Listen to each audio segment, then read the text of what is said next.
Good evening, everyone. I'm Scott Lambert, Chairman, and welcome to the August 13, 2025 East Whiteland Township Board of Supervisor meeting. If we could stand and recite the Pledge of Allegiance.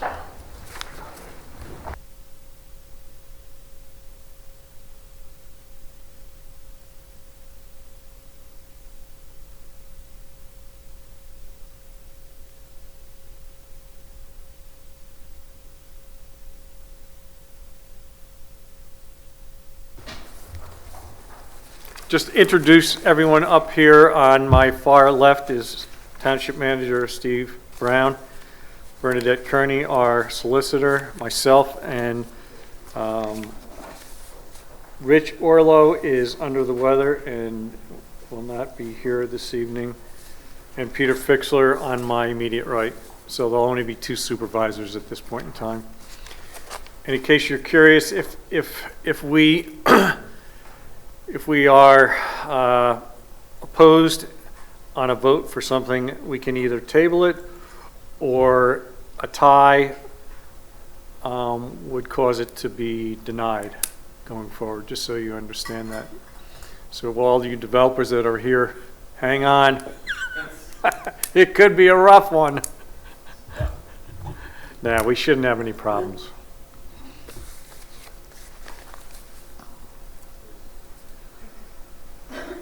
So we had executive sessions that were held on August 1st at 4:30, in which we discussed real estate, personnel, and legal issues. And then again today at 4:30, we discussed legal, personnel, and real estate issues beginning at 4:30 today. Moving into 2B with board briefings. Catherine, any update on any grant awards or pending grants that we're submitting? I believe we might have one of those. Yes, thank you, Mr. Chairman. We do. We have one grant that was just submitted to the CFA MTF, which is the Multimodal Transportation Funding Program. We're requesting $1.725 million to assist with the Route 30 corridor improvement project. Total grant secured for that project is roughly $5 million, and this would bring that up and close the funding gap that the township has for that project. Okay, thank you. Again, Route 30 corridor project is very important to this township, and we will get that taken care of in the near future as funds come in. And we have begun the process with our engineer at this point in time. We have meetings scheduled and have meetings scheduled with some of the homeowners that are being affected. And in the next coming months, we'll have some public meetings pertaining to the details of the plans as they are adjusted. So there'll be at least 1 to 2 public meetings on the Route 30 corridor impact on that section. Larry, Park and Rec updates. Thank you, Mr. Chairman. Parks and Rec is pretty busy as we wind down our summertime. First and foremost, we finished our camp season last month with our biggest camp yet. It was very successful. I want to give a few shout outs to our camp director, Michelle, our assistant director, Isa, and of course the school district for being an amazing partner and continuing to allow us to host camps in their facilities. Other than that, our events are going strong. We have our final Chill on the Hill Summer Concert Series next Wednesday. That is featuring blues rock band Eddie 9V and Irish rock band Hermitage Green, coming all the way across the pond from Ireland here to our little neck of the woods for a show. They are fantastic. Both bands are incredible. If you can make it out, it's the final show of the season. Please come out, support local music in our township, and continue to support our Parks and Recreation events as well. Finally, our final story time in the park with the Melbourne Library is next Thursday. This sensory story time designed for small children, where they move around and get read a story as well. It's a fantastic program, goes over really well with all the kids that are there. If you're interested in coming to that, that's next Thursday at 10:30, and that's our final one for the season as well. Moving onward toward the end of August, we have our summer movie night featuring a Minecraft movie. This is a movie adaptation of one of the most popular video games of all time. We're going to be there giving out free popcorn, Scoops and Smiles will be there, selling their ice cream. We're going to have a brand new cotton candy store out in Melbourne, Rockin' Cotton Candy Company. They'll be there selling some cotton candy as well. Costume characters, face painting, photo booth, giveaways from the township. It's going to be a great night. Please come out. That's Friday, August 29th. Movie starts around 7:45, but you can show up around 6:30 to experience all of the things we have to offer. Moving forward into the fall time, we have scheduled our next litter cleanup event. East Whiteland Township in the process of potentially starting our own litter task force. And we had one successful cleanup back in May. We're looking to do another one here in the township on Sunday, September 21st. It's going to target the 401, 202 bypass area and tackle the litter problem in that area. We're going to meet here at the Township Firehouse at 8 a.m. in the morning on the 21st and head down and do a cleanup. We have an announcement about an announcement. We are going to make an announcement about our Community Day event very soon. So hold out for some information about that, maybe in our upcoming newsletter. And few more updates. Discount ticket program is still active as we wind down the summer. I know most of those attractions were summertime, but there are still some options for tickets throughout the fall and winter time as well. If you are interested in those tickets, please visit our website. The MS4 work continues in our parks as we get closer to our end goal of the end of September for the work. Most of the trees have been cleared out by this point, and starting in a few weeks, we'll begin planting and reestablishing all of the banks of Valley Creek Ecology Park in here at the Township building. Last but certainly not least, we are in the midst of planning a community garden project. This is a joint effort between the Township, GVCO, and the school district overseen by the Township. We're targeting a location right next to the GVCO property, which will allow a community garden to be built, members of the public to apply for a plot of land to then go in and grow vegetables, flowers, or what they think they would like to grow in this garden area.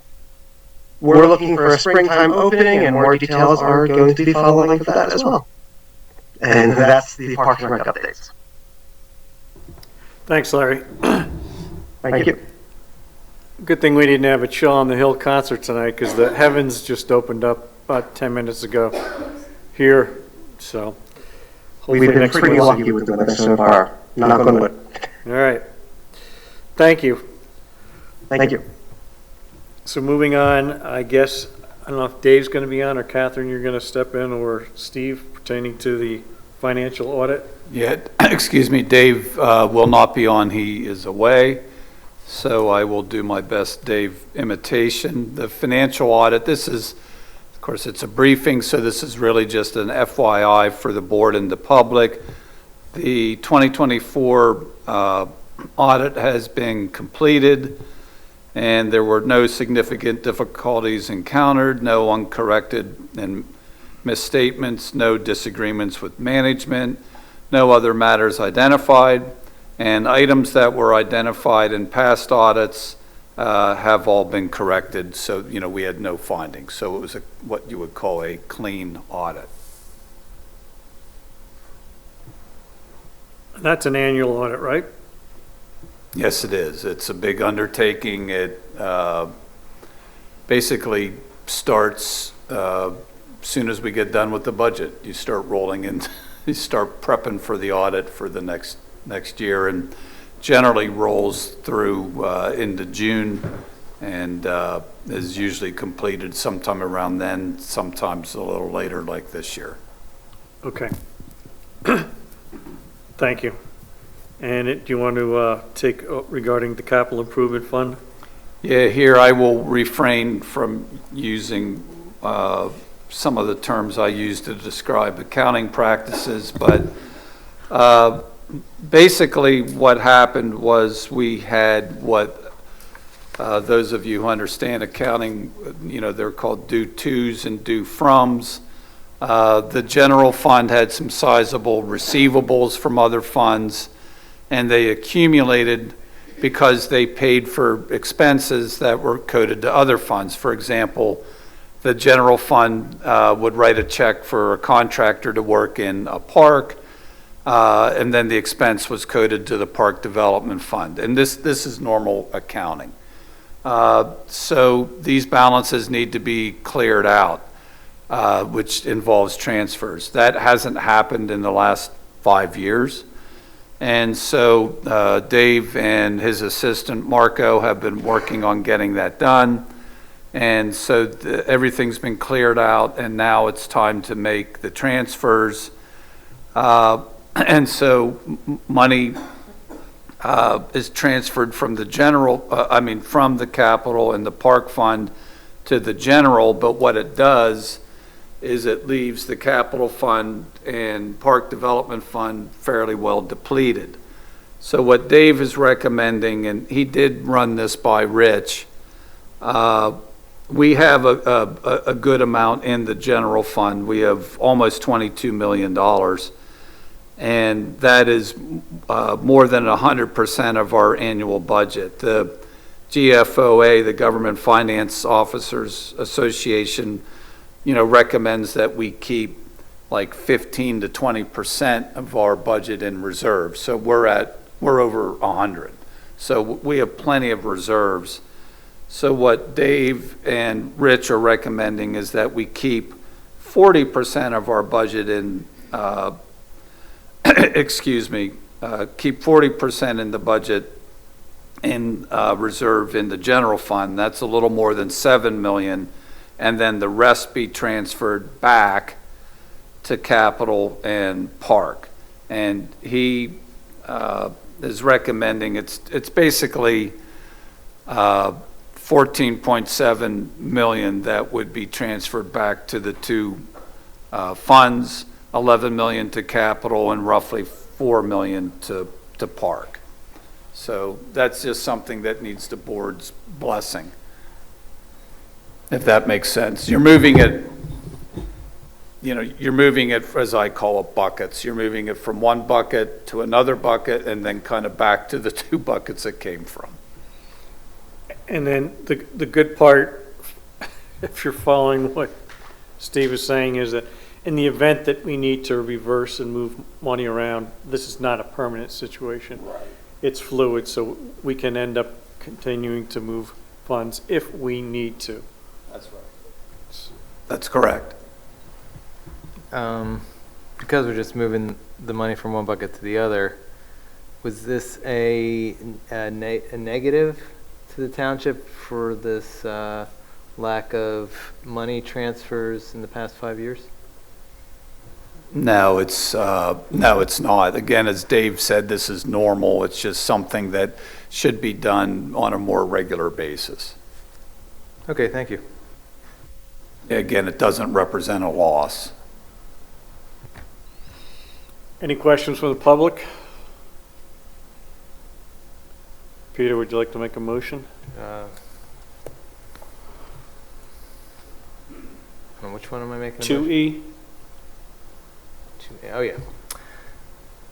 Of course, I'd like to make a motion to transfer from the general fund to the capital fund, from the general fund to the capital improvement fund and to the park improvement fund, resolution number 30-2025. I second that motion. All in favor? Aye. Aye. Phew, we made it. Yeah, thank you. With No tie. Yeah, well, yeah, thank you. Steve, you're still up with the PA Heart and Soul? Yeah, this is completely different than accounting. And it's something I had never heard of, and I think it was an email from the DVRPC where I first saw it, but It addresses what I've always found to be a kind of a difficult question in local government, which is what do our residents and businesses and taxpayers really think? I mean, we do the best we can by holding public meetings, accepting, of course, phone calls and emails and trying to communicate back and forth with our residents. And on occasion, we may send out a survey but we've never done a real community survey. This process is designed at reaching people that you typically don't hear from. That could be, a certain age group, like maybe high school students, the youth or older people, or HOAs, or people from certain ethnicities that just typically don't participate. And this process is one that goes on for some time. It takes some effort, and there is a training that takes place, but it's run largely by the community with the support of us, with the support of the municipality, to learn what's important to the community. And there's more to it than I'm explaining, and it's because I don't want to go into all the details. There's an application. This process is handled by the PA Humanities Council. If we choose to apply and are accepted to the program, we would get a coach. They don't just leave us on our own. And this is something I reached out to Deb Abel about, because they want people other than the municipality involved in it. And she and I have been attending workshops, and I'm enthusiastic about it, and Deb is too. In fact, Larry mentioned movie night. If the board is interested in moving forward, Deb would like to have a table there that night to start talking about this process, and folks from the Humanities Council may join us that evening. So really, it's trying to reach people you don't hear from and trying to learn what the community really thinks. So if that's something the board is interested in, then we'll keep moving ahead with it. Now, there was going to be an application due the beginning of September, and I spoke to the person from the Humanities Council. I said, look, we're not ready for that. What I would like to do, if my board's interested in this, is I would like to start talking to the community, lay the groundwork, and make an application for the next cycle. Apparently, other communities that are attending these workshops, along with Deb and I, are basically saying the same thing. Everyone's saying, we're not ready, we're not ready. So they're going to push their application period back. I don't know when it will be, but it may not be next September. Anyway, so that's it. That's a real broad overview of it. It's way more detailed than that. It's way more sophisticated than I'm probably making it sound. And it does involve a pretty big effort, but again, it's really kind of driven by the community, designed to hear what the community thinks and says, and ultimately, it does result in a plan. They call it a community action plan, with projects that are recommended that the municipality undertake. And the other thing I failed to mention is that ideally, it identifies new volunteers and new leadership in the community. People now are engaged and want to be involved, and it helps to foster a sense of community and a community pride. This sounds like science fiction, to be honest. I mean, this sounds like a huge undertaking. It sounds great. It sounds pie in the sky. That's why everyone's probably going in with trepidation and punting, much like it sounds like we are, to invest or investigate into this. I mean, obviously I have to ask, what's the potential cost? 'Cause it sounds like a Herculean effort to get the feedback of the community that they seem to be selling from this Heart and Soul, Community Heart and Soul overview. I just, part of it says, you hear from the same 10 people every month, and I completely believe that as I look out in the audience most meetings and see the same 10 people. By the way, where is Marty? No, sorry, Marty. No, I understand what you're saying, Peter. It does kind of sound like fantasy, but other communities have done it in Pennsylvania and throughout the country. The closest one to us that has done it is Upper Chichester, which is in Delaware County, and I have met their manager. Catherine knows their manager, and the lady from Humanities Council, we talked about this, and she said their board was very skeptical, but once they went through the process, they loved it, and they're big fans of it. Cost, I have to admit, I'm not 100% sure. There is some cost. I've heard different numbers bandied about. I've heard $30,000, I've heard $50,000, but there is funding from the Humanities Council, and there's a program with the DCED, the Municipal Assistance Program. It's called MAP, the MAP program. And so the idea is that in the end, the municipality's costs would be covered by the Humanities Council and the MAP grant. Now, there would be in-kind costs, some staff time, maybe use of meeting rooms, copying, things of that nature. But it is an effort. There's no doubt about it. Can't see how there wouldn't be an enormous effort to get that kind of information. Yeah, and again, I'm not explaining it well. The idea is to appoint a project coordinator, someone who's willing to take on that role, not a staff person.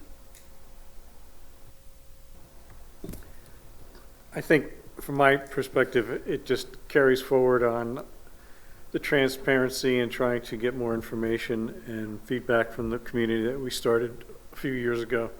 And this is just another piece of it, so I'm certainly okay going forward with it. So I don't think we have to make any motion on it, right? More information at this point in time. Yeah, more information. I mean, again, if both of you said, look, no, we're not interested, then we'd just stop. But what I heard you say, Scott, and Peter, you as well, that you are interested. And so Deb and I would attend the next workshop.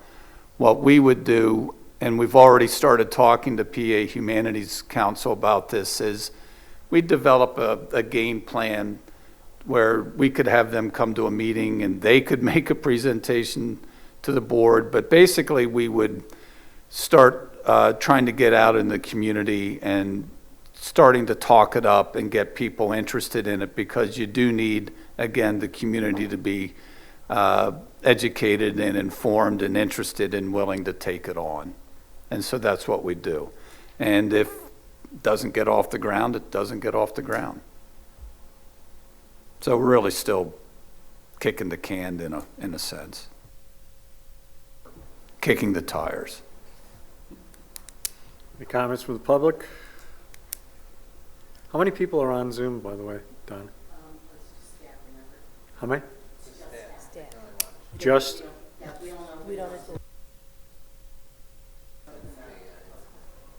Got it.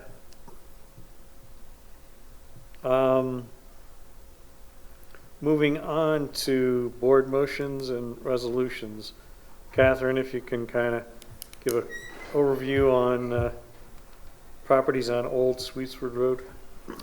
Sure. Thank you, Mr. Chairman. So at last month's meeting, the Board of Supervisors directed the Open Space Committee to review two properties. I think they'll be up on the screen momentarily. They're situated in between, just to orient everyone, in between Sweetsford, Old Sweetsford, and Route 202, in between a residential development as well, the entrance to a residential development that's been there for some time. The two properties in total are a little over 2.5 acres. Right now, as you can see from the aerial, they're mostly wooded, some scrub is there, but it provides a buffer in between the community and then those more heavily traveled roads outside of it, just to orient everyone. So the Open Space Committee, at their meeting last month, they did conduct a site walk of the property and discussed it. Ultimately, members shared that they understood and appreciated that it creates a very nice visual screen in between that existing residential development and those busy roadways, and there is some mature vegetation there, but they thought that the Board of Supervisors could utilize other methods such as zoning and other approvals that lie with this board and the zoning hearing board to control development of that site. So as a result, they voted to not recommend purchase of the property with open space fund. That was a 6-1 vote. And so that's what's before you this evening. Let me add, and then Peter, I think you may have something to say as well, but let me add that, that this opportunity to purchase this property arose prior to the open space resolution and prior to the open space committee being formed. It kind of came into our radar almost a year and 2 months ago. So we started having discussions about that. So with that in mind, it kind of came into the committee kind of at an odd time and early on. So I think that that's worth noting. Again, this is something that came prior to the Open Space Committee being actually formed. Yeah, thank you, Mr. Chairman. This is a great opportunity to preserve some wildlife habitat, some trees, really provide a great buffer to this very old and established neighborhood, and there is a very great intrinsic value in that, and that's why we are going to pursue this purchase of this property. Okay. Any questions from the public? Seeing none, would you like to make a motion? I would, thank you. I would like to make a motion to approve the purchase of the properties on Old Swedesford Road, tax numbers UPI 42-4-30.4 and 42-4-30.5. And I'll also add the caveat, which will be purchased with open space tax funds in its entirety. I second that motion. All in favor? Aye. Aye, and passes.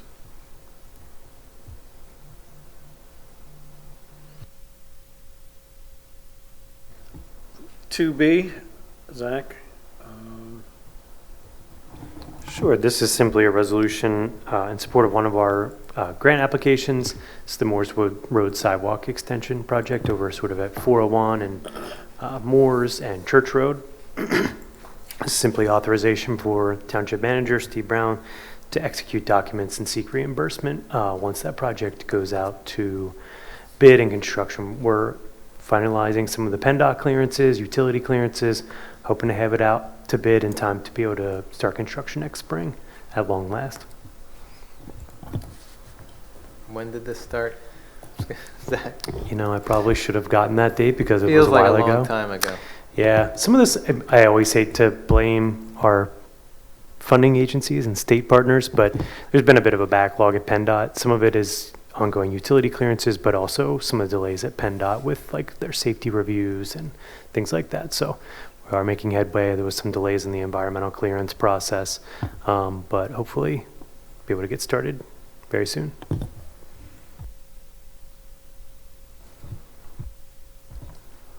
Yeah, I remember talking about this, trying to get that area safe for those kids going to school. Anyway, yeah, would you like to make a motion, Peter? I would like to make a motion to approve the authorization / delegation of the signature authority to the township manager to execute documents to seek reimbursement related to transportation alternatives set aside for grants for Moores Road Sidewalk Project Resolution number 27-2025. I second that motion. All in favor? Aye. Aye. And passes.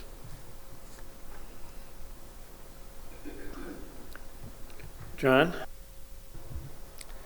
Okay, this next item is related to the Phoenixville Pike Sidley Yellow Springs project, and this is asking for approval to award, for the award of just compensation for the condemnations of two temporary construction easements at the properties out there. They both had driveway adjustments that needed to be done with the new grade of the curb and the road that's going in. So the one is parcel 42-1R3 in the amount of $1,100.16, and the other is parcel 42-1R2 in the amount of $1,661.88. Sounds Okay. reasonable. One quick question. I've had a few people kind of reach out to me, and I understand that the contractor has run into a bit of a delay. Do you have any timeframes for the work on? There hasn't, they've been moving right along since they started. So any delay there's no delay? No, not really. They're moving right the way they expected with their contract, Okay. so. So we should expect that it be completed by start of school or It's September? not going to be 100%, but What? if you've been out there, you can see most of the one side of the road is already based in and the curbs Yeah. moved back. They're on Sidley right now, doing that widening up to the corner. And then it's going to be longer on the other side of the street because there's storm sewer pipe and then there's curb. We've talked to the school district, we've adjusted the work hours for the contractor, and they have no concerns with the work stretching into the first couple weeks of school. Okay, good. Which is what we kind of planned going into Right. this, so, Right. good, all right. Any questions from the public? Seeing none. Peter, you want to offer Yes. another motion? Yes, I would. I'd like to offer a motion to approve the award of just compensation for the condemnations of the temporary construction for two tax parcels, 42 IR-3 in the amount of $1,100.16, and for the second tax parcel, 42-IR-2, for the amount of $1,661.88. I second that motion. All in favor? Aye. Aye, and passes. Thank you. Thanks, John.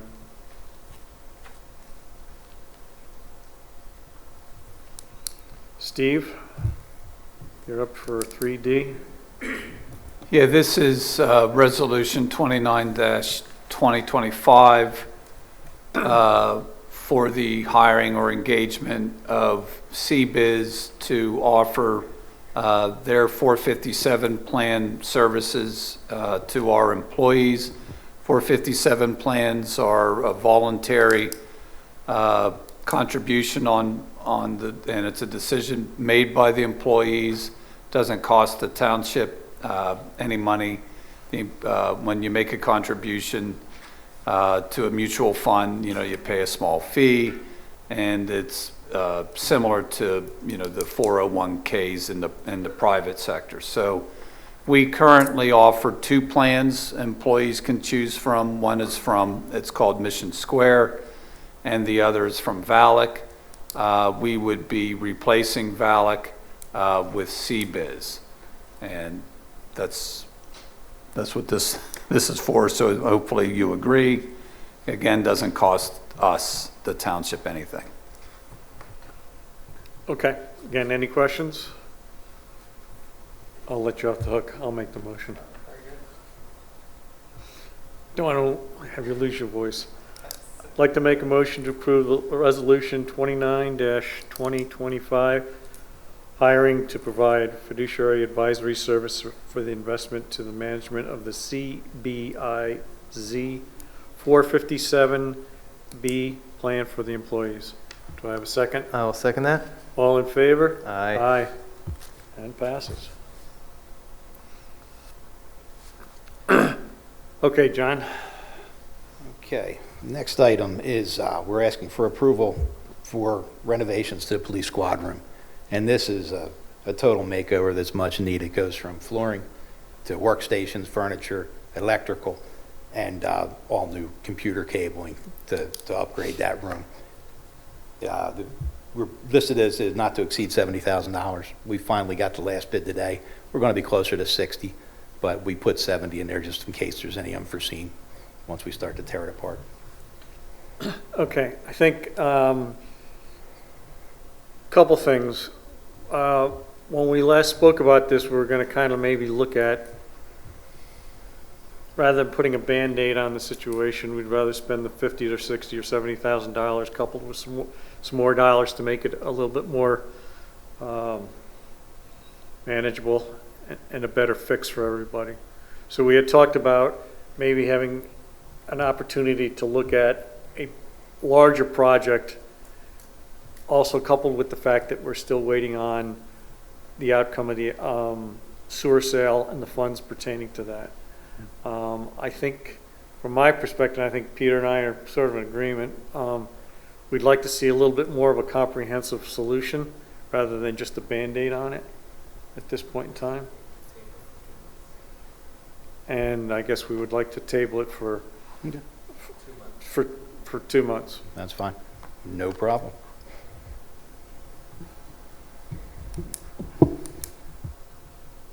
You want to make a, You made. I guess we don't need to make a motion. I'll make a motion to table it for. Just table it as it is. All right. I'm staying for the next item, so. All right. We're jumping into, Historical, all right. right. this is- Motion to award and motion to advertise. Right, we had the bid opening for the roof replacement at Gunkel Mill. The low bid was Beaver Home Improvement LLC for $62,000 or $62,050. This was slightly over our $60,000 budget. The item that took us over was we didn't account for the lightning protection system that was there. It was pointed out to us that it wasn't in great shape and the roof work was going to affect it, so we added an item to make sure that when it's done, it was installed and tested the right way, and we'll have the protection back. So we're asking for that award for $62,050. And I understand you ended up getting 6 bids on it. We had so- 6 bids. Yeah, so- we restricted, we didn't restrict it, we required anybody who wanted to bid to come out to a pre-bid meeting on site. We went through the whole building. We had video from the police drone of the gutter system, everything. So they got a real good look at it. The historic contractors they're an interesting bunch. They work, you've seen when we did the water wheel and everything. They don't really care about budgets too much, but the numbers were a little bit spread out. We had some guys around 200,000, but we had 2 of them that were, one was 60, one was in the 90s. So we're pretty happy with it. Arrow did the review of the contractor. They met all the requirements that we had in the contract, so. we Is should this be a good. cedar? It's all shingle? cedar, Okay. right. Was our keeper of the historical buildings, Jeff Dorr, with you? No, he Looking did at not that? make it for that meeting, but he was consulted on every step of the way here. Okay. so. Yeah, Jeff does a good job, so. Okay, I'll make a motion, if that's okay with you, Mr. you Chair. would, please? I'd like to make a motion to award to Beaver Home Improvement LLC the Gunkel Mill roof replacement project for the estimated cost of $62,050.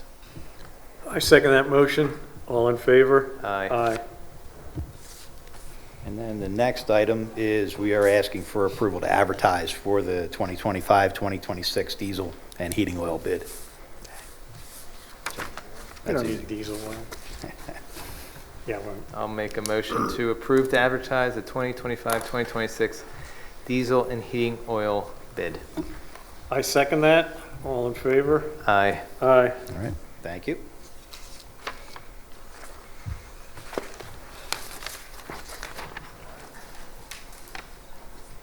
Next, we move into section 5 under public hearings, and I will turn it over to Bernadette Kearney at this point in time. And am I on? I think I am. Yeah, okay. I'm just going to read the notice and then turn it over to Catherine to explain what the public hearing is in reference to. This is a public hearing regarding the cable franchise renewal for East Whiteland Township.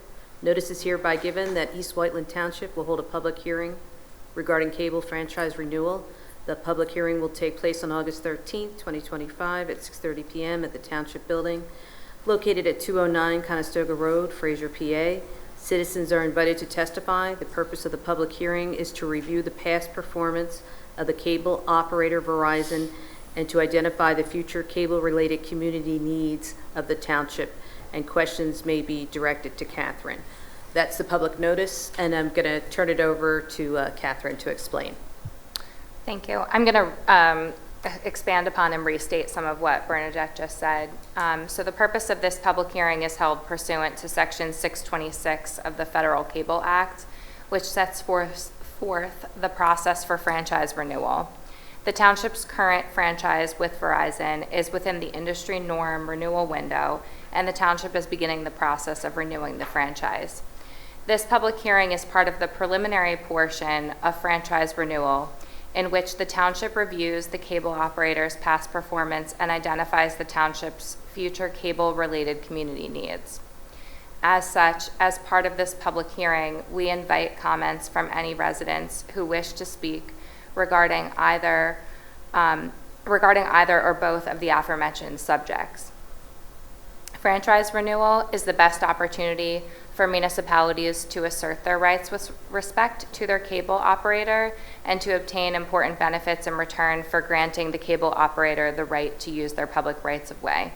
These benefits include a state-of-the-art cable system now and in the future, strong customer service standards, free services to community facilities, better reporting requirements from the cable operators, maximized franchise fees, public, educational, and governmental, or PEG channels if desired, PEG capital support funding if desired, legal protections of the rights of way, and better mechanisms to enforce the franchise agreement.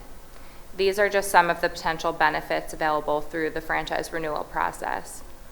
Residents may address these items or any other cable-related items that are important to them. And now we'll move into the portion of the hearing to open it up for public comment.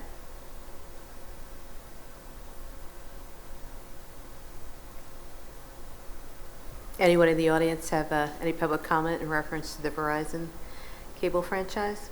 No. And Catherine, because the public notice had indicated that they could also ask you questions, had you received any from any phone calls in reference to this? None. Or emails? Nope, none No. received. Okay.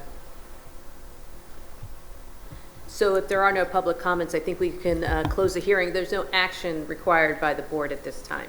No, no actions required, just closing the hearing. Okay. So I'll ask for a motion to close the hearing. I'd like to make a motion to close the hearing on the Verizon cable franchise renewal.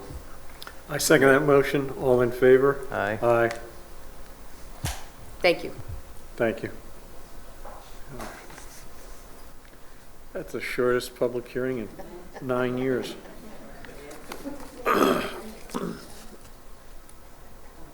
Thank you.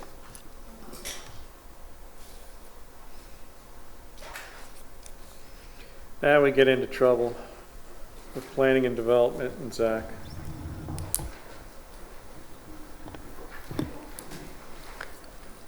I can't think of anything witty to say, I'm sorry.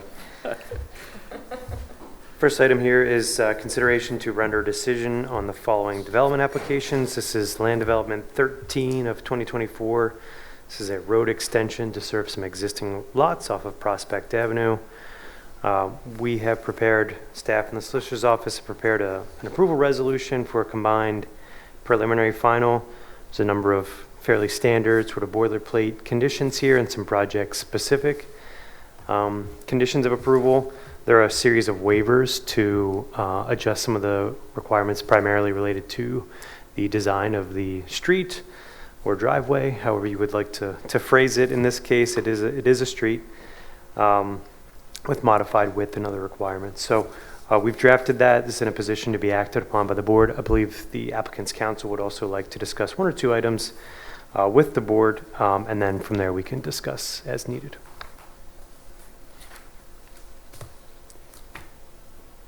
Okay, thanks, Zach. Thank you. Good evening. I'm Ari Christakis from Buckley Bryan here tonight for the applicant. Just by way of reminder, we were here before you a couple of months ago to present this project and get some initial feedback. What you're seeing tonight is the product of that feedback. The The only item that is different from before, you'll recall that this is a large section of Prospect Avenue. We're subdividing it, dedicating the eastern portion to the township, which basically establishes the situation that everyone thought existed before. So that will be public right-of-way going forward. The remaining eastern portion of Prospect Avenue, the remaining western portion of Prospect Avenue would be a private driveway. So that is what you see here. Is the yellow portion would be the private driveway. The red portion would be public. The southern leg of Prospect Avenue is already public. So the only item that we didn't discuss when we were before you before are fire hydrants.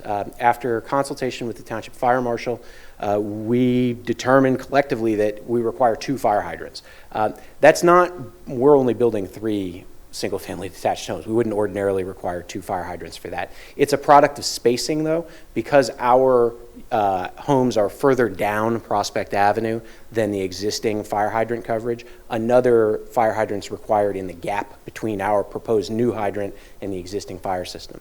So because that's within the public space and serves other homes, we respectfully requested that the township consider a reimbursement to offset the cost of that second fire hydrant. And the resolution before you tonight includes an $18,000 reimbursement for that item. We do anticipate that the cost might be a little bit higher than that. That's our initial sort of swag at it, but it does approximate the value of the fire hydrant, the second fire hydrant. Again, my client will be installing the fire hydrant that serves the 3 proposed homes. The other minor item of wrinkle here, we're actually not proposing subdivision or any improvements on those 3 lots. Those will come in later. All we're really here tonight to talk about is the subdivision and improvements to the driveway, which is the Prospect Avenue parcel. That said, with us tonight are our principals, Alkesh Taylor and Rama Thakassetti, and our project engineer, Rick Stratton from Chester Valley Engineers, is here in case you have any technical questions as well. So with that, I'll turn it over to the board in case you have any questions or thoughts. Just to be clear, we're doing the applicant a favor as a township to provide this money for this fire hydrant. That's true. That's true. In another world, it would be the case that my client would be required to install both of these. However, given the equities of it, that it serves the rest of the community, we think it's appropriate if the township would provide that, and we certainly appreciate that the township has offered to do that. Okay. I don't have any additional questions. I know it's been talked through on a couple meetings and staffing meetings, so I don't have any other further questions. Okay. I thought, again, I thought it was generous on our part to offer the $18,000 credit, but It is. so And candidly, we also want to thank the township staff. This is a complicated thing. This is not something that we do every day. Unfortunately, it's part of the nature of practicing land use in Chester County that sometimes these issues arise. So we appreciate the township's flexibility and grace in dealing with what was an unusual situation. Also, quite a few waivers that are asked for in this. That's true. development as That's well, true. too, which It's- could be cost prohibitive if not given to the developer. That's true. I think most of the waivers have been evaluated by the township engineer and seem to be supported. So I don't know that they're unreasonable or that they wouldn't be granted in customary situations. But you're correct. This is an unusual situation, so there would be a number of waivers that would be associated with it. Okay. Just want that to be recognized. And Certainly. any other public comments? Seeing none, you want me to make the motion? does the engineer want to present anything? Well, We didn't have any presentation everything's prepared been for tonight. presented. We're here to answer He questions. introduced him before. I just want to make sure we're not cutting. if there's nothing him else off. you want to present. No. Again, I think you've presented a few times, so Thank you. I'm okay at this point. Zach, anything else that we want to add or point out? Put you on the spot. No, I think we've kind of rolled it all into either some of the existing reviews by staff and the consultants and within some of these conditions. So I think it's pretty well covered, and it is kind of an odd project, but I think we've tried to kind of connect all the dots here. One thing I would say, it is spelled out in the resolution. There's a couple of cleanup items, like there's probably some coordination with mailboxes when the project were to happen. There's some easements relative to the existing edge of pavement versus what will become the right of way on this kind of goofy snake-shaped parcel that would become the right-of-way for the road. So, as long as the applicant is willing to work through us with that, I think there's no reason why we couldn't move We forward. How can we, how would I say that into the approval resolution? I think you could make just a motion to adopt the resolution. It's kind of spelled out in pretty plain terms in the resolution. I just wanted to make sure that that was clear to the board. Yeah, Zach and I had gone through this resolution a couple times, and we did, I think we've covered everything in there. Okay, then I will make a motion to, resolution for LD 13-2024 for Prospect Avenue Road Extension, preliminary final land development resolution 28-2025. I have a second. That's seconded with all the resolutions being recognized in this approval. Yep, all the waivers All the and waivers. some different things like that are referenced within there, kind of Okay. tie all the pieces together. There's a lot, that's why I want to make sure it's Yeah, clarified. it is a long list. And really that was, we tried to design the road with the applicant to meet kind of fire code and some of like the needs of such a small roadway, and then kind of worked backwards on the waivers. So it is quite a long list, but I think we're very comfortable with the design of the road. Okay, I'll second that. All in favor? Aye. Thank you. Thank you.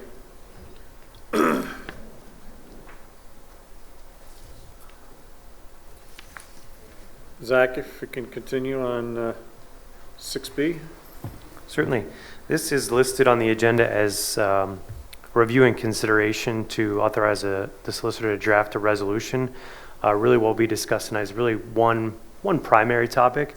This is related to a project at Penn State Great Valley. This is for reclamation of an existing parking area. It's an amended land development to make modifications to a previous approval. And without getting into any more overview, I'll kick it over to the applicant here to walk through a PowerPoint that they've provided here for us to display. Thank you. I'm Colin Neal. I'm the Chancellor at Penn State Great Valley. And as mentioned, we have a PowerPoint presentation to explain what we're proposing here. So you can move through the first slide, that's just the title. And I think we can move through that one too. So hopefully you're all aware of Penn State Great Valley and its mission, but I do meet lots of people who don't realize we're right there. But we offer professional graduate education, and we have done we just passed our 60th anniversary last year. We have 2 parking lots because we have 2 main buildings. There's actually 3 buildings. There's a farmhouse on Sweetswood Road. But the 2 main buildings, and they each have a parking lot. And we don't require that much parking any longer. The move of demographics for education means that a lot more online education, blended education. So we have a parking lot that we just don't need.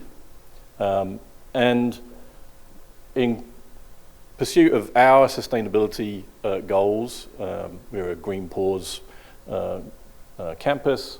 Our belief in stormwater management and associated things like that, we decided that instead of replacing the entire parking lot as it was getting in a state of disrepair, that a large portion of it we would like to convert into a green space. That green space was initially considered to be lawn before I was the Chancellor, but that's not a sustainable solution either with the water needs, nitrogen cycle and all the other things. So I was interested in having it be a rain garden, essentially. But then we started discussions with, and you can move forward, I think, one slide. Yeah, that's good. We started discussions with the Penn State Arboretum Network. There's a network of Arboretum across the Penn State Commonwealth campuses, including University Park being the largest one. If we move the slide along. And the next one.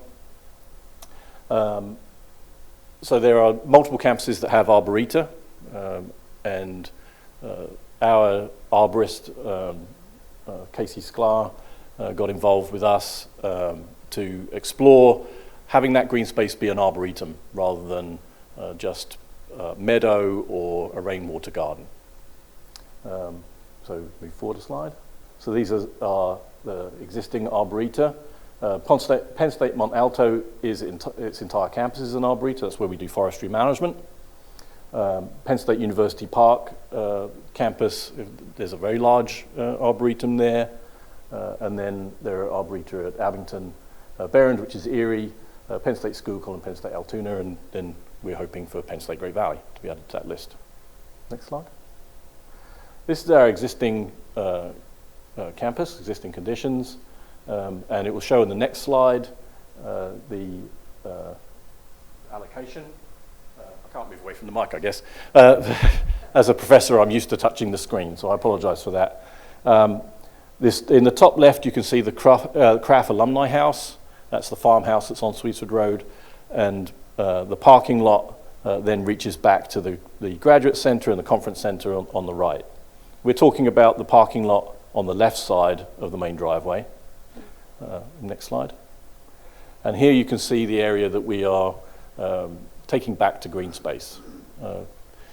So it's a corridor from the farmhouse to the main building, and then in front of the main building, we're moving back to green.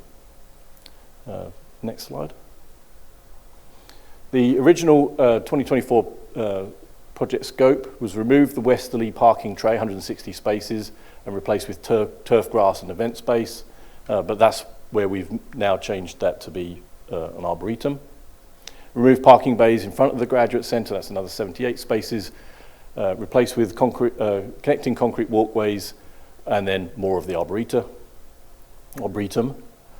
Install connecting accessible concrete walkway from adjacent hotel property to the Alumni Center and Graduate Center, existing intra-property pedestrian infrastructure, and then install ADA compliant parking. So next slide.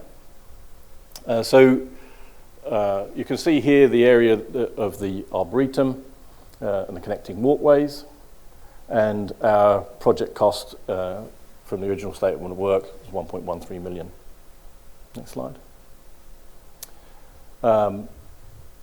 So having had discussions with the township, we know that land development triggers sidewalks, making the space a walkable community.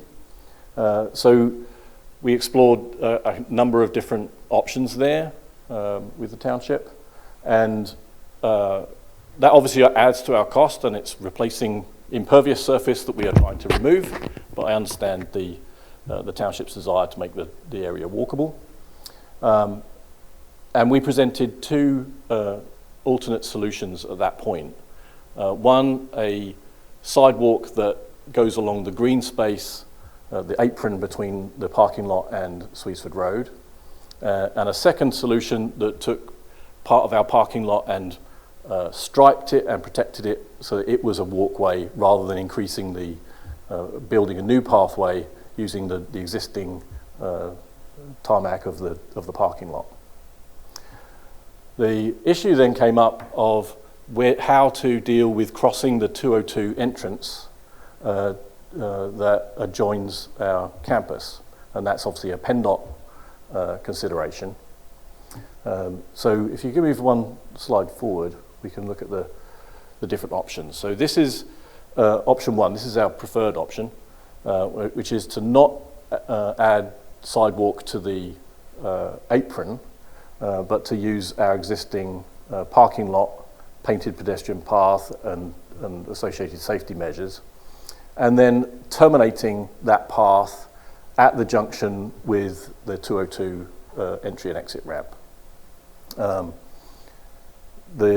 This estimate adds $165,000 to our cost. Option two, if you see the next slide.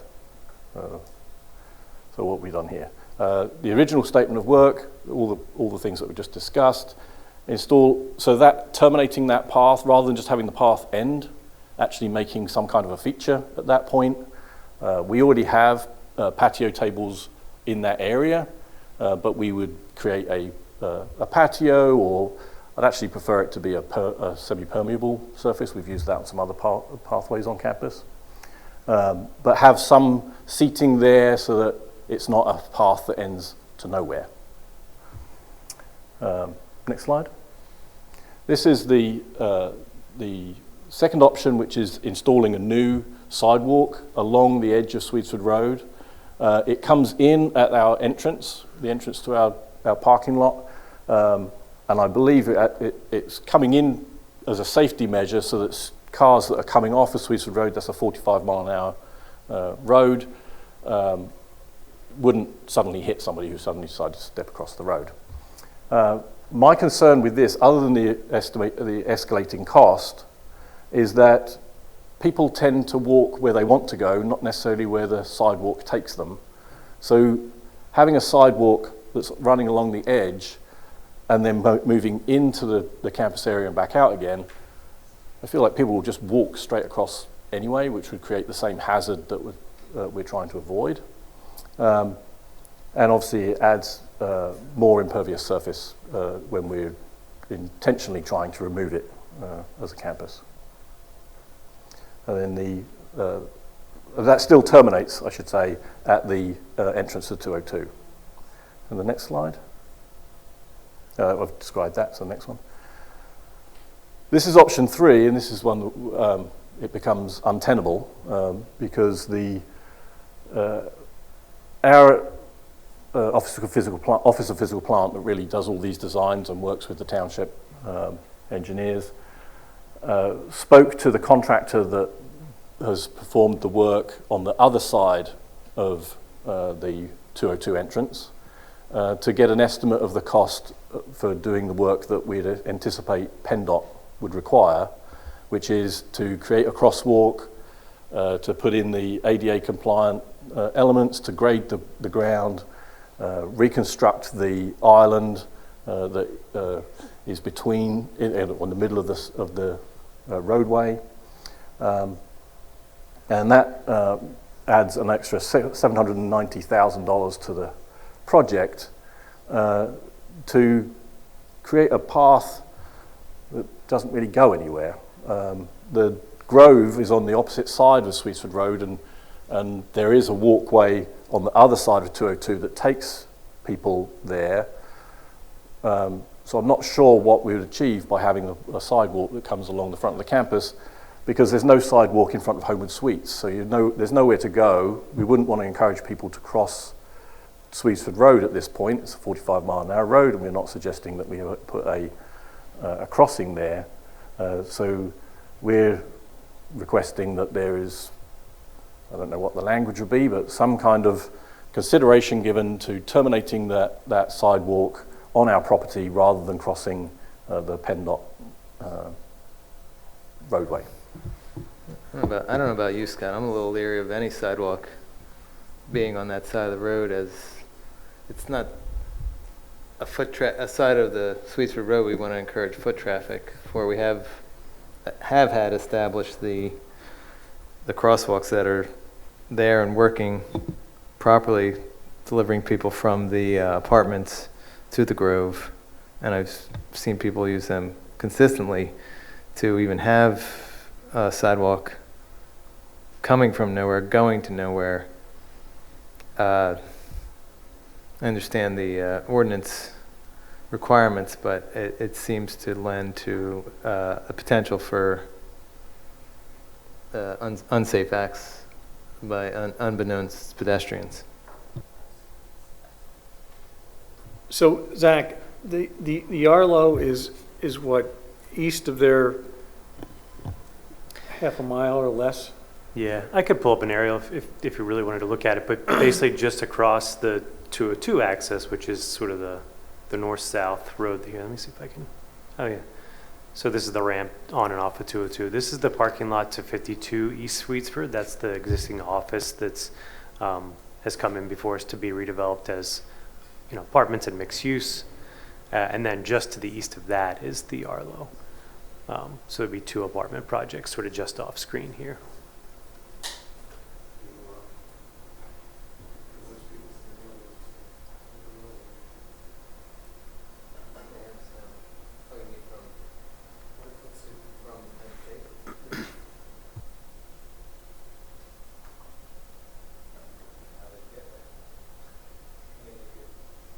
Scott's asking me, how would the people from Penn State potentially walk across to the Grove? They're certainly not going to walk east to go west. They're going to take the path of least resistance. They're going to go as far west as they can near the alumni house and take their chances to cross near the driveway entrance. I would So- guess. I'm not a traffic engineer, but I mean, That's I been know the, human that's been the nature. condition for the entirety of the campus. There's no, that's not changed. Before it was the Grove, there was the previous strip mall or whatever that was called. We did ask about would a better alternative be crossing the road, and the response was absolutely not. We don't want any additional road crossings over Swedesford Road. So I'm still not sure what would be achieved by having the sidewalk. that's the question I'm asking myself right now as I see you present it in front of us. I do. Obviously, I have to speak to our staff and engineers, but from my perspective, I don't see much of a. I understand it's how it's written in the ordinance, but what is the point of adding that to the project? Well, I think just standard that's just required, and you don't know what's going to occur throughout that quarter at a later point in time. I see the sidewalk as being somewhat of a benefit on the Penn State side when we end up having potentially the Arlo and the new potential apartments being built just to the east of there. If we waive this, I'm not up for waiving it. I know you are. So. We're not making an approval now. We're just listening. Yeah, we're listening. So, of the three options, which you're proposing? Option one was the preferred, which is using our existing parking lot, striping it, potential pedestrian pathway, so that we don't create additional sidewalk on the green space. That would involve navigating the trees that are currently there and potentially taking down trees when we're trying to create trees. Did you say cut down trees? I'm hearing. So to create a sidewalk that runs along the green space along the Swedesford Road, that already has trees on it, so we'd actually have to cut those trees down to create the sidewalk. Otherwise, you'd end up, navigating around the trees on with a sidewalk. So my preference is to have it on our existing tarmac and identifying it as pathway, and then terminating it at the 202 entrance.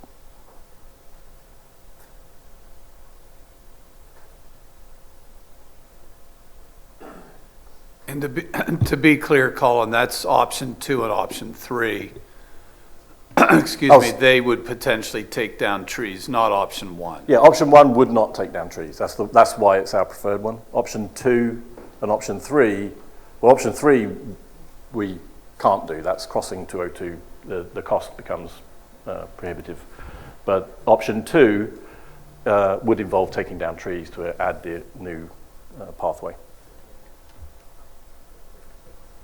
I think the primary area where there may be trees that need some care is like closer to the crossing, correct? Not so much in the actual extension of the trail. There are trees all the way along Within the area that the... Yeah.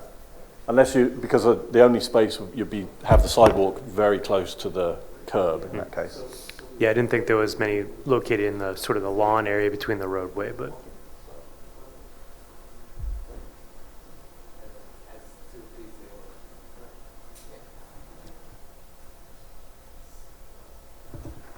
So I'm not sure I fully understand this. This is, at this point in time, you're putting in the arboretum under option 1, and you're putting in the sidewalk, which is basically reuse of the current. All right. Trees are going to be stationary. No. What they're proposing, they originally came in for the parking removal, and now the what's evolved into an arboretum, which just sounds fantastic, just for what it's worth. As part of that process, they've triggered the sidewalk ordinance because it's essentially a new plan.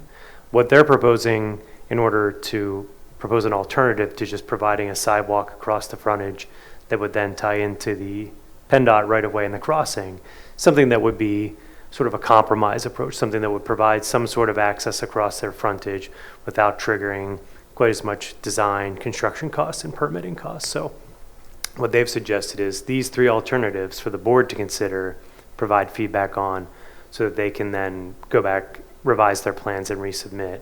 They just don't want to get into a situation where they propose one thing, you prefer another, and they kind of get into this back and forth. So we thought it would be good, after a couple of meetings with the design team and with the local campus folks, just kind of come in and have a conversation about what you're open to, what waivers would be required. We can sort that out later, but kind of conceptually, these three options.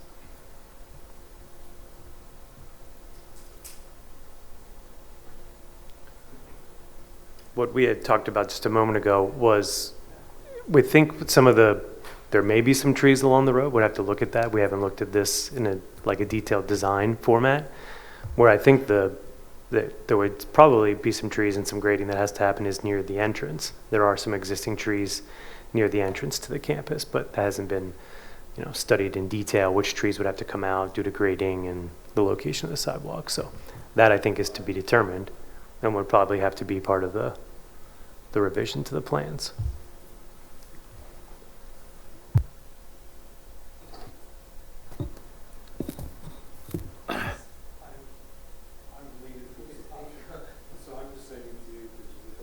But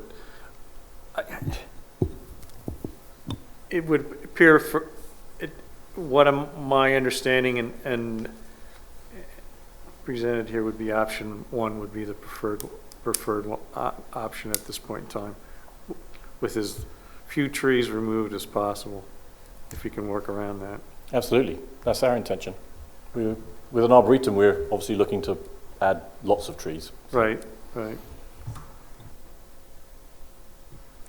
I love the idea of this project, removal of impervious to add trees, carbon sinks to the environment. This is a win for everybody in the township, and greatly beautify the Penn State Great Valley campus. I can't see, this is like a dream scenario being presented to Board of Supervisors. In any way we can help this along, I would like to be a participant to that, to lower their costs as much as possible to make this happen.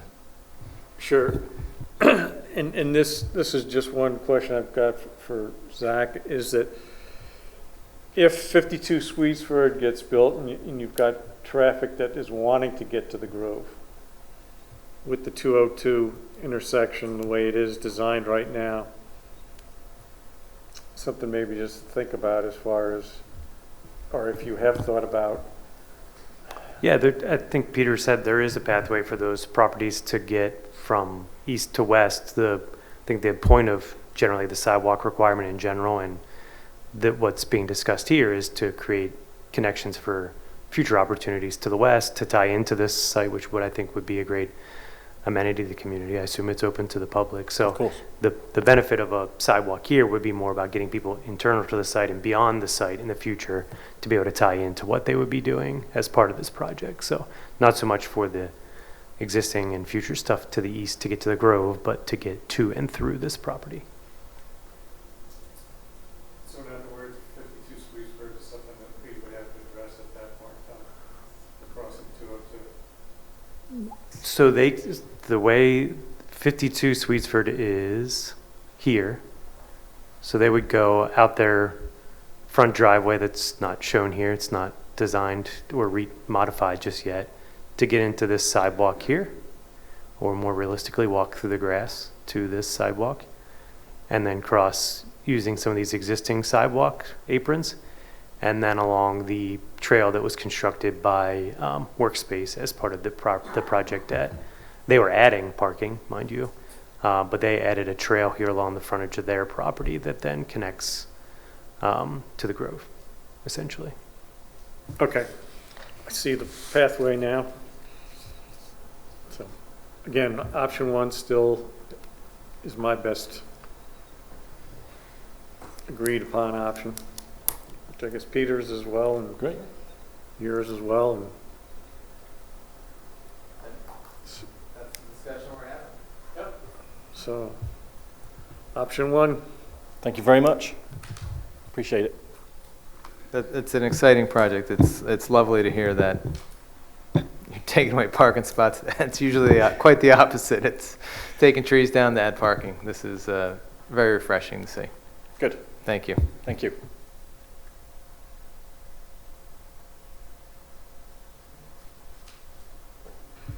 So I guess we need to make a motion on that. No, I don't think so. I think really they were just looking for some feedback so they could revise their plans and resubmit. There's still some cleanup items, but they'll be able to incorporate this feedback into their plans, and then they'll be forward at a future meeting. Talks about amend the final. Talks about amending the final.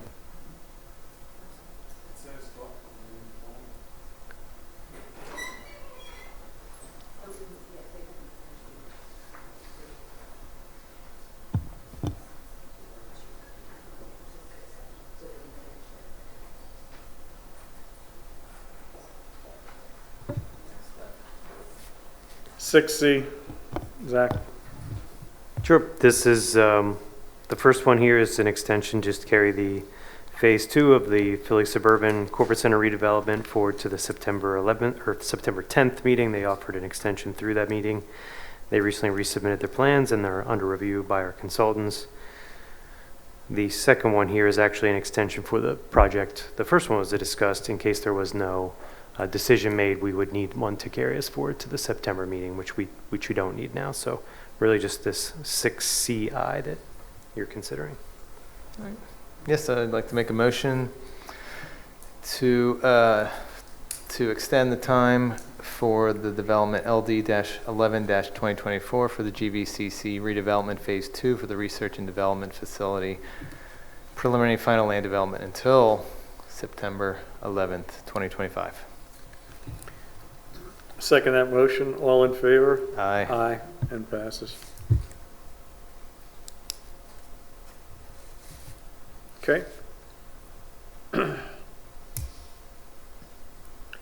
John, I guess you've got some zoning and code enforcement?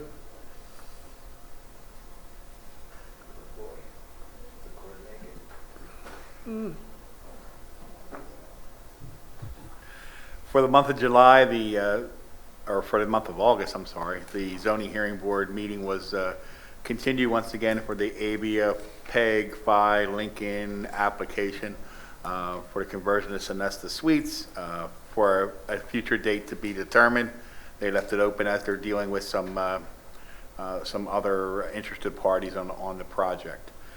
For updates for code enforcement, for the month of July, we picked up or had removed 28 illegal off-site signs and continue to educate businesses on allowable on-site signs. On property maintenance issues, we're actively working to achieve voluntary compliance for property conditions and lighting issues on a couple properties. Residents are reminded that we have activated a citizen reporter app on our township website. It's a great way to register concerns in the township or ask questions of the township personnel and get an answer from that using that app. Thank you. Can we circle back to maybe for you and maybe probably mainly for Zach? What are the items they're still hung up on? I'm guessing it's the parking for that site. As far as going through zoning, the Avia Sonesta site, I would have to imagine it's still parking. They don't have enough parking to facilitate. Yeah, so the what they're application is a proposing. use variance to allow it to be used as apartments instead of a hotel, and parking primarily. I don't think there was any other specific use. So it's parking and use, and I think what they've been doing is coordinating with the other condo unit owners for use of spaces, ownership of those units going forward, and maybe some, I think there's at least one, there is one condo unit that's undeveloped. So I think there's just kind of like a more of an internal discussion as to who controls what. We really haven't been in detailed conversations with them about why they're continuing or Are what they the status. condo units now, or are they Yeah. long-term? Yeah, so the what's considered like the Valley Brook Association includes the Sonesta Suites Hotel, the medical office out along 29, the imaging center, and there's like an undeveloped sort of pad site next to the Friendlies out front. So there's three individual units, 3 different owners that all have voting rights on how uses are permitted, how parking's divided, maintenance obligations, things like that. So it's an existing association. Not to mention the pickleball court. Yeah, so the pickleball court is very much related to those other uses, you know, same access roads and things like that, but it's not part of the condo association. So that went from you're saying it's no longer an extended stay type of hotel, it's a condo association? It still is. What they've presented to us is a request essentially to just convert it into apartments, small, what they would call workforce housing. Yeah. I mean, this has been presented to us before, and we're not against it, but the hang-up is the parking affecting the adjacent properties, which you're discussing. Everyone has to be on board with, which it seems like I don't think it's a problem that can be readily solved. So Yeah, it's really more of an internal dispute. Like, for example, I'll just say for an example, and I don't know where any of this stands. If they were to buy one of the units, they would have better rights to more parking. That might reduce their request to reduce the parking requirement, for example. It may give them the ability to find a use that has a more compatible shared parking arrangement. So really it's more internal coordination, I think, at this point. I know the board did not take a position on the application previously. Now that it's drug out, and if there's any changes to what they're actually proposing, we've told them that we think it's best that they come back before the board before proceeding to the zoning hearing board. They have just, I guess, last week provided another indefinite extension. I think really just trying to make sure that they've got their own house in order before they come back before the board.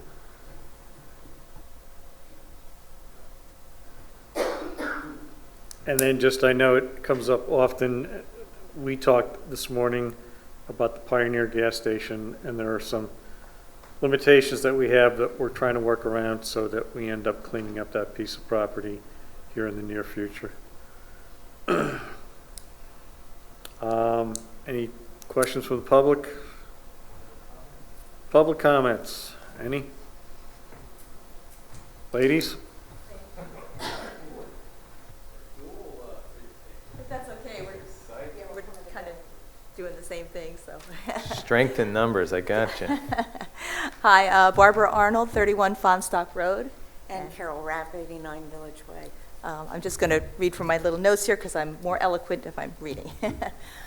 So the Clean and Green Bishop Tube Community Group has been planning a block party in the village to be held next month. We've held a couple such parties in the past few years. The purpose of the party mainly is to introduce new neighbors and old. We've had a lot of turnover in the neighborhood in the last 4 or 5 years. So we wanted to get some new neighbors introduced and also, of course, let people know about Bishop Tube. The new people, kind of tell them about it. The old people kind of let them know where things stand. This is going to be, pretty informal, just be at the end of the cul-de-sac on Village Way, a couple of hours on a Saturday afternoon, have some bubbles for the kids, maybe some bag toss, get some sandwiches from Wegmans. Everybody's bringing their own, instructed to bring their own water, their own chair, so pretty informal. So we didn't need a permit the last couple of times we've done this. I think the last one was before the pandemic, if I remember correctly. 2019. Yeah, and but in checking to see if that was still the case, we learned about the special events ordinance that was passed last year. And in going through that, it is rather ponderous.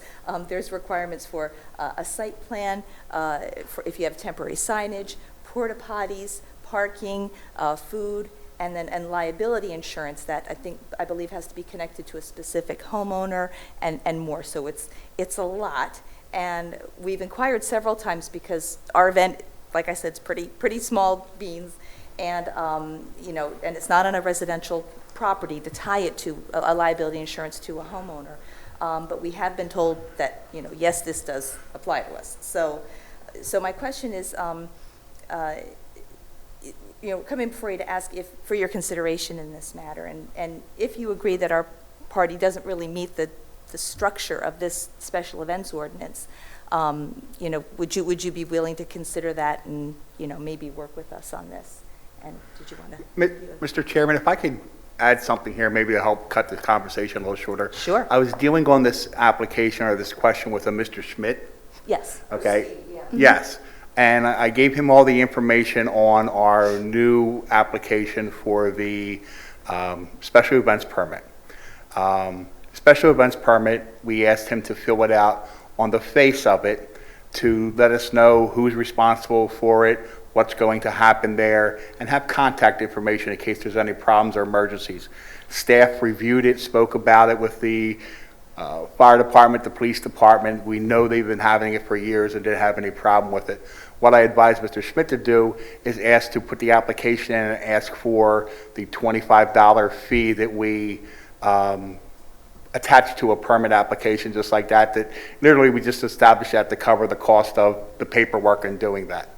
And that's all. There wasn't any kind of special drawings or information or liability insurance that we were attaching to it because, again, it was a neighborhood party. So my suggestion would be for the board, if they would be so inclined, to make a motion to waive the fee for that application.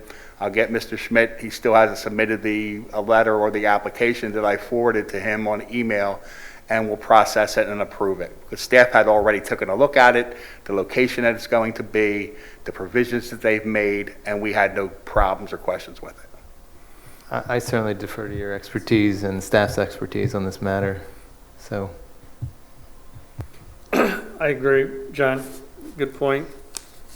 So, Wonderful. Thank you very much. I guess one of you ladies, will you get a hold of Mr. Schmidt and kind of lay it out? We certainly will. Steve is sometimes hard to get a hold of, so we meet regularly as a group. He did join last night. So. Yeah. Okay. Yeah. Mr. Chairman, if you would make a motion to waive right. it. So, Wait. Before we make the motion, we technically have to amend the agenda, because it is a motion you're making. If it was just a discussion item, we wouldn't have to amend the agenda, but because we're making a motion to waive a fee, we have to amend the agenda. the consent agenda? I'm sorry? The consent agenda? We could do this right now. It doesn't have to be on the Okay. consent agenda. I just asked for a motion from the board to amend the agenda to include this motion to waive the special events fee. But it's not just the fee.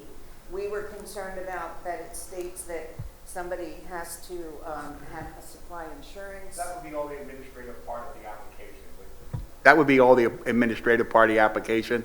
So you submit the fee, you would submit the application, and we just okay the permit, waiving the fee. We can then accept the application. Okay. So we don't have to worry, okay. That's correct. Because that was. Yeah, we were very concerned was about alarming. that, yeah. So I'd ask for that motion Sure. to amend the agenda. I'd like to make a motion to amend the agenda to include waiving the special events fee, the $25 special events fee for the Village Way neighborhood Block party. block party. I second that motion. All in favor? Aye. Is that good? And And now, you've amended the agenda, and now I ask that you make that motion to waive the $25 special events fee. I'd like to make a motion to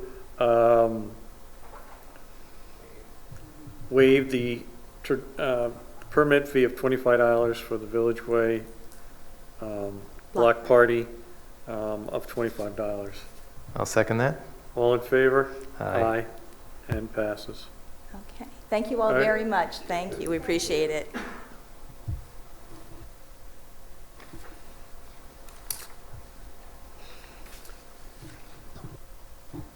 And as we are making some more changes, I believe we've got,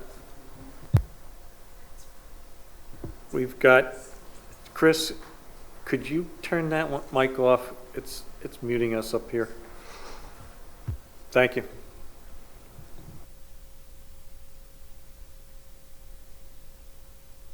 If we're ready for the consent agenda? Yep. Yes, we need to amend the consent agenda. If you'll notice on the consent agenda at J and K, there are deeds of dedication for certain developments.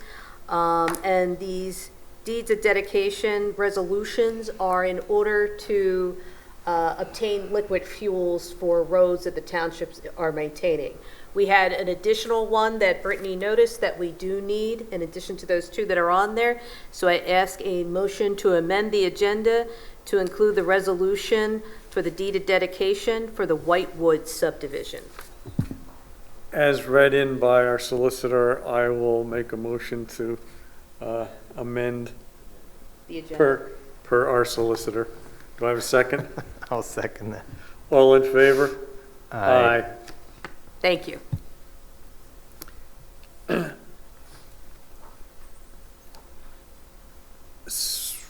So I will read the rest of the consent agenda. I would assume we need to add another letter for this Whiteland. Yes, we'll make that M. All right. So we're official.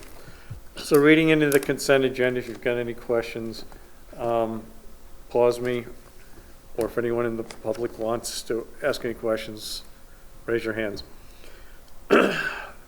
9A, approve the meeting minutes from July 9, 2025. Ratify the payments of the bills for $2,535,440.10. Accept the treasurer's report.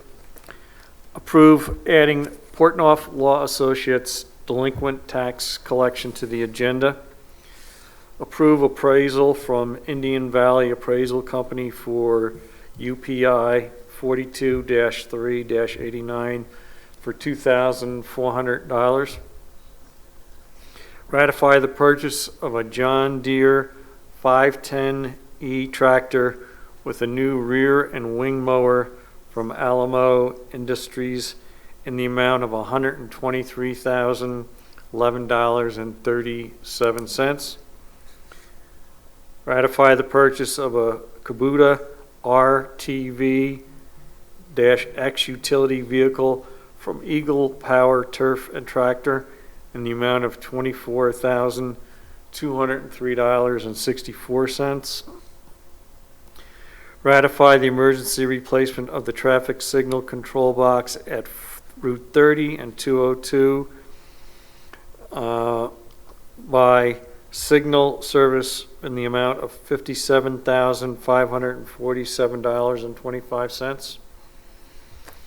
Ratify the payment application number 2 from Flyway Excavation for the Stream Bank Restoration Project in the amount of $277,623. Deed of dedication for the Great Valley Crossing Resolution number 31-2025, right-of-way of Fourside Road and the right-of-way of Sweetwater Way. Also for a deed of dedication for the reserve, a Great Valley Resolution number 32-2025, right-of-way of Accord Drive, Unison Drive, and Flat Road. Approve the agreement with People's Light Theater and payment of $475 for summer camp rain date facility usage on 8/20/25, but I understand that is for the remainder of the year. And adding M, the deed of dedication for Whitewind Lane. Whitewood, yeah, may I? Yes. Deed of dedication for the Whitewood subdivision, resolution, Donna, 33-2025, This would be the right-of-way for White Woods Lane. Do I have a motion? I'll second the motion to approve the consent agenda as read. I second that. All in favor? Aye. And passes. And meeting is adjourned.